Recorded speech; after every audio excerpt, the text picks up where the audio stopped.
Welcome to a brand new episode of the Fight Lounge Podcast. I'm your host, RJ Mees, and on this episode, I will be breaking down and giving my prediction for Bellator 214. On this episode, I will be talking about two fights. The first one is the main event, which is Ryan Bader versus Fedor Emelianenko for the Bellator Heavyweight Championship. And I'll also discuss formal WWE champion Jack Swagger making his MMA debut. Now, I'm not sure if you guys can notice, but this is a little bit different from my previous episodes. I just get really frustrated with the previous episodes because I would be recording and it has a fuzzy sound or it'd be really difficult to understand me. So this way, so far, so good. It's coming out clear. It's coming out clean. And so yeah, I will be talking about the upcoming Bellator event this Saturday on January 26th in Inglewood, California. And you can watch it on DAZN and on Paramount Network. Now, before I give my prediction, I want to give a little backstory on how we got here and why this match was made. Bellator decided to make a Grand Prix heavyweight tournament for the Bellator Heavyweight Championship. 8 fighters were selected. And of those 8 fighters, it's literally a who's who. Some of those fighters are future Hall of Famers and formal champions. Fighters such as Rampage Jackson, Chael Sonnen, Frank Mir, Roy Nelson, just to name a few. And of course, you have the last 2 standing out of 8 is Ryan Bader and Fedor. Saturday can be actually a legendary moment in MMA history. And the reason that is because Ryan Bader can become the first fighter in Bellator history to become a champ, double champ, whatever you want to call it. He can be the first fighter in Bellator history to hold 2 championships in 2 different divisions. He's currently the light heavyweight champion, and if he beats Fedor on Saturday, he'll be the heavyweight champion as well. Another way this could be, a historic night in MMA is if Fedor do win. I believe this would be his first championship won on U.S. soil because he never won a championship in Strikeforce. So, if you think Fedor is the greatest of all time, him winning Saturday is going to do nothing because you can't go higher than number 1, But if you do win, that's another championship belt added to his collection. That's another name added to his long victim list. And it's another, notch on his belt. And it just adds more to his legacy. But yeah, I think Saturday is very important for the history of MMA, especially the heavyweight division of MMA. But before I go on, I do want to mention that I personally don't think Fedor is the greatest of all time. To me, he's not because he never fought inside the UFC.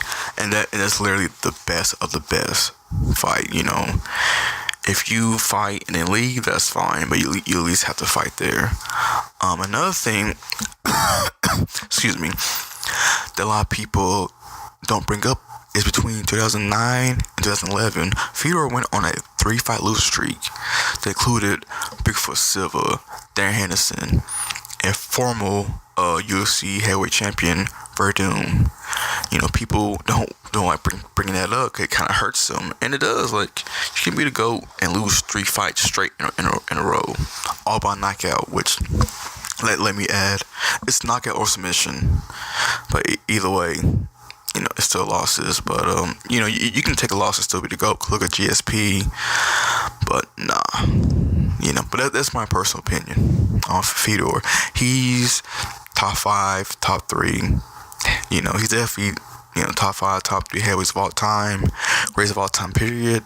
I would say top 10. Now, speaking of losses that Fedor has suffered, his latest loss was in 2017, and that was via TKO, and that was by meathead Mitrione.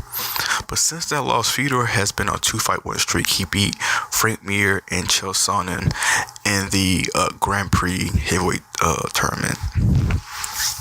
And now Ryan Bader, on the other hand, he's currently on a 6-fight winning streak. Bader's last loss was in the UFC, and it was by Anthony Rumble Johnson, and it was a KO in the first round. and that was in 2016. But since that loss, he has won 6 fights, including victories over Ludnog, Phil Davis for the Bellator Light Heavyweight Championship, King Mo, and Matt Mitrione. The same Matt Mitrione who defeated Bellator back in 2017. Alright, since I have broken down the match, explained the importance of it, gave a little background on each fighter, time for me to give my prediction, man. This is a tough fight because, like I said, Fedor is an all-time great. He's just experienced, but I believe that this is Ryan Bader's time. I believe if Ryan Bader never left the UFC, he would have fought Cormier and Bones for the UFC Light Heavyweight Championship. And would he have won? That's a conversation for another episode, but he definitely would have challenged him for it. He's that good. And so because of that, I have Ryan Bader beating Fedor in the first round. And the reason I do that, the reason why I said it is because Fedor, especially on U.S. soil, man, it's not shocking to see him lose by knockout.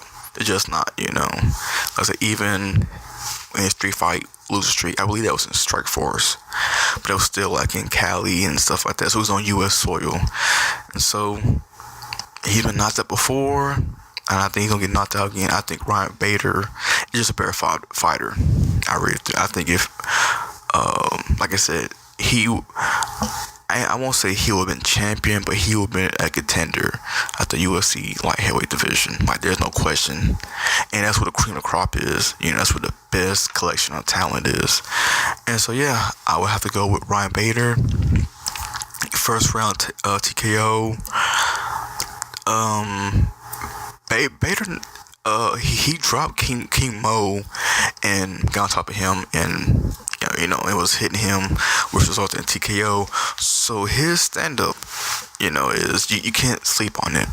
But Fedor, man, is, Chael Sonnen tried to take him down, and Fedor just like as a child, just slang him around. Now Bader is a better fighter and a bigger guy than Chael, so that's why I think he'll get some takedowns if he needs to. But in the same breath, if Fedor somehow wins, I would not be shocked. Like I say, he's an all-time great for a reason. But if I must choose, like I said, Ryan Bader, first round. Another fight featured on this card is Jack Swagger, another WWE wrestler making a jump from wrestling to MMA. He's making his MMA debut on Bellator 214. Now, the immediate question everyone has about Swagger is he going to have a CM Punk or Brock Lesnar type of performance? Now, he could surprise everybody by being dominant and using his wrestling to his advantage like Brock. Or he could get embarrassed like CM Punk and be way in over his head. Now, by no means is Swagger the first and probably won't be the last wrestler who wants to jump from WWE or professional wrestling to MMA. Of course, Brock Lesnar, CM Punk, some people who may not remember, Bobby Lashley did, Batista did, Bam Bam Bigelow did in the 90s. Like, you'd be surprised how many wrestlers, jump, they want to try their hands at MMA. But one thing about Bobby Lashley and Brock Lesnar, they actually have background in actual wrestling, like collegiate wrestling, I should say, and so they use that to their advantage. They would use takedowns, they would use ground and pound, and that's it. Brock Lesnar, he developed. I don't want to say he developed stand-up. Okay, his stand-up wasn't that good, but if he punched you, it hurt. Because that's how he hurt Randy Couture. He punched him. He hurt Heath Herring. But when he went to elite striker like Kane and Overeem, you see how quote-unquote elite his striking rate was. But besides that, same thing with Lashley. Lashley, when his stand-up was trash, that's what all he did was ground and pound, and he wasn't even good at that. He was a boring fighter, man. But he got the job done. He won. And so I wonder how Swagger's going to approach this. Because it's going to be his first fight period. It's going to be his first contact fight period, man. No amateur fights. I'm pretty sure he has sparring session. But this is different, man. You know, as we saw with CM Punk, man, he was in way over his head. Like, he should have just, you know, he should just went some back alley or something. You know, because 2 fights in, you know, really 1 fight in, we could have told him, like, yeah, you know, this sport isn't for you. But then we did a second fight, man. It was just embarrassing. And so I wonder if that goes through Jack Swagger's head when he approaches this. He seems confident, you know. He seems confident. He's not young by any means. He's 36 years old. So he's starting up a new sport extremely late, you know. Maybe because he's approaching his midlife crisis, maybe, you know. Now, Jack Swagger, or as he's being called, Jake Hager, I believe that's his real name.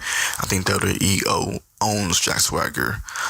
His opponent is JW Kiser. I never heard this dude, so I literally had to look him up on YouTube. And man, I watched about 7 or 8 of his fights. Now, it helps that his fights aren't longer, you know, they're not longer than 5 minutes. But after watching him, man, dude, he wins some fights, he loses some fights, man.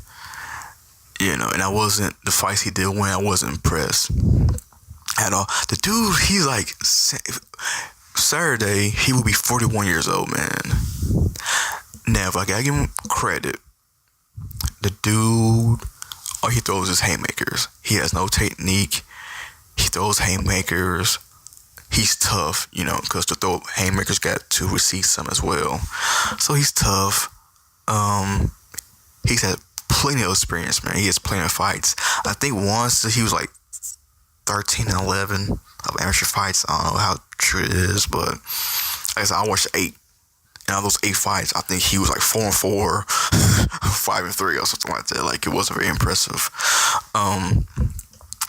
But yeah, I just had to look him up, and basically, Bellator selected him because they said, all right, you know, they want another star. You know, Swagger is another, you know, like I said, he's a wrestler. Now, he's not nearly as big as Punk or Brock, but Bellator just wants another star, man. So they said, hopefully we can gain some of that wrestling fan base, you know, and bring them over to us. And so, yeah, so basically Bellator, they picked a jobber, man. They picked the tomato can. But the thing that makes it made different from pro wrestling, sometimes the guy who the company's pushing to win don't always win. And so, yeah, like I was saying, JW Kiser, man, like, he has no technique, man. He has no jabs, no feints. He don't even have kicks, man. Dude's like chubby and stuff like that, man. Like, it's when you see him Saturday, you're gonna shake your head, man. Like, I saw Swagger during the media workout today. Dude's in shape. Like, Swagger's in shape. He looks the part. Kiser, man, he's gonna come with beer belly, but even though Kiser won't look the part, man, like I seen about 8 of his fights, 7 or 8, and if he connects, man, it's gonna be over for Swagger. So I'm hoping Swagger can block. And if Swagger can block, and if he can use his wrestling to his advantage, I think he can beat Kiser. Actually, I had to go on Wikipedia to see exactly Jack Swagger's collegiate wrestling background. It says that he owns the University of Oklahoma single season record for most pins at 285 pounds. And he's a 2006 collegiate All-American. So like I say, he's, you know, when it comes to actual mat wrestling, dude has a background. But again, how can Swagger block? How good is it? He can take down people, but how good is his takedown defense? And if he's on his back, how will he react? You know, when Swagger gets somebody down, if Swagger gets Kiser on the ground, can he pass the guard? Does he know any submissions? You know, does he, you know, like all these questions, which really makes the fight interesting. You know, the unknown of the fight makes the fight so fun and interesting, but it's the unknown that makes it hard to judge, you know, because I've seen Kiser fight, and I wasn't impressed with him, but, you know, what's to say that even though he's not a very impressive fighter, he's been knocked out. He's been rocked. He has rocked people. He has knocked out people. He's been taken down. He has taken other people down. You see what I'm saying? Like, dude has experience. You can't teach that. You know, like Kiser isn't legit, but he has enough experience to beat Swagger. And again, like the dude, you go on YouTube and find out for yourself. Like all of his matches don't go past the second round. Most of it ends the first round. Either he beat up the opponent or the opponent beating up him. And so I give Bellator credit because they picked a good opponent. With the UFC, man, they throw you to the wolves. Look what Dan White did to James Toney. He sent Randy Couture on him. And Brock Lesnar, even though he looked dominant, he still lost to Frank Mir. CM Punk, he got creamed by Nicky Gall, man. So UFC, they want the best of the best. They want the elite. Bellator, they're the same people who gave us Ken Shamrock versus Royce Gracie. And the fight before that was that Dada 5000 versus Kimbo. So, Bellator isn't afraid to put on a little clown show or circus act, which I like, man. It is MMA. You know, you gotta have something to like, you know, like, make you question it, you know. And so finally, I'm giving my prediction, man. It's hard, man. This is a heavyweight bout. I don't know if I discussed that before. Kiser is listed at 6 foot. Swagger is listed, I know for WWE, so I don't know how correct this is, but it says it's 6'7". They know to lie, to hype up. But either way, he's going to be much taller than Kiser is. So, you know, Kiser's going to have to, you know, throw upwards to try him and hit him in the head. And so for that reason, man, I think Swagger's going to beat him. Kiser, man, once Kiser is on his back, he's like a turtle, man. Like, it's over. Like, it's rare that he gets out from underneath. So I'm gonna go with Jack Swagger, man. I think he will beat Kiser. Will he look impressive? I don't know. I wouldn't. Either Swagger's gonna go out the gate, like, bell ring, shoot for a takedown and get it, and just do ground and pound, or he's gonna do experiment with his hands to see how it is, and then maybe he gets touched and rocked, maybe he'll shoot for a takedown. But I think Swagger's gonna win, or Jake Hager, pardon me, he's gonna win first round TKO, and yeah, you know. But man, if he gets rocked, and what you see this dude, man, this dude looks out of shape. He got a dad bod. I don't know. So if Swagger gets washed by him, it's just gonna be funny. And that would do it for today's episode. You know, and there are more than just 2 fights on Bellator 214, and it might be fights better than the Jack Swagger fight. But I just feel like talking about those 2 fights. You know, so I ain't getting paid for this. I'm just doing it because I love MMA. I love talking about it, and you know, I have fun doing this. And so yeah, I have Ryan Bader walking out as double champion of the light heavyweight division and heavyweight division, and I have Jack Swagger being victorious in his first MMA debut. And then right before I wrap this up, I do want to talk about like what happens next. If Ryan Bader is both champion light and heavyweight, who does he fight at heavyweight?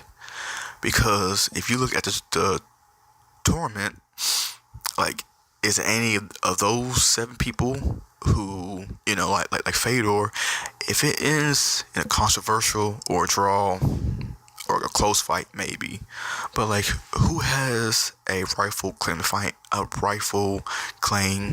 to fight, you know, Bader? Is it somebody outside of that 8 fighters?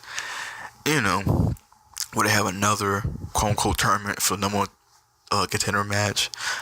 And the same thing for the light heavyweight division. Who does he fight at light heavyweight? Because King Mo is dropping down. Chael Sonnen, light heavyweight, is his more natural weight. So do they drop down and fight him at light heavyweight? You know, it's a lot of what is. And with Swagger, if he wins, you know, speaking of CM Punk, I would not put it past Bellator for them want to bring in CM Punk to fight Swagger, which wouldn't make sense because they're not even the same weight class. because Swagger's a heavyweight and Punk fought at welterweight. But I won't put past Bellator, man. They gave us Kimbo versus Dada 5000, so I wouldn't put past them. But if Swagger wins, who did he fight? Because Kiser on Bellator have him as 0-1, like no wins. But on YouTube, dude has wins, he has losses. So I don't know how to pick from amateur and professional, because all his fights is in Kansas. As I watched too many of them, so I just pick up okay, this is the Kansas, MMA organization. So if Swagger wins, did they give him another tomato can?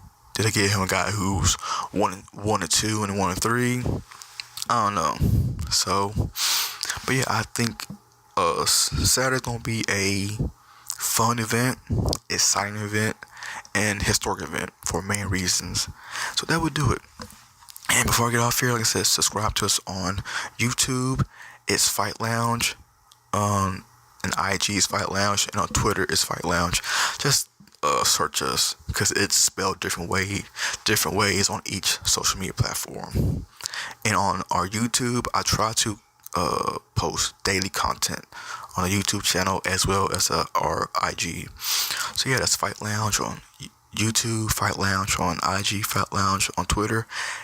And this episode, if you listen to it on SoundCloud, it's also available on Spotify and iTunes, and wherever podcasts are available. So yeah, that will do for today's episode. I'll see you guys next time. Peace.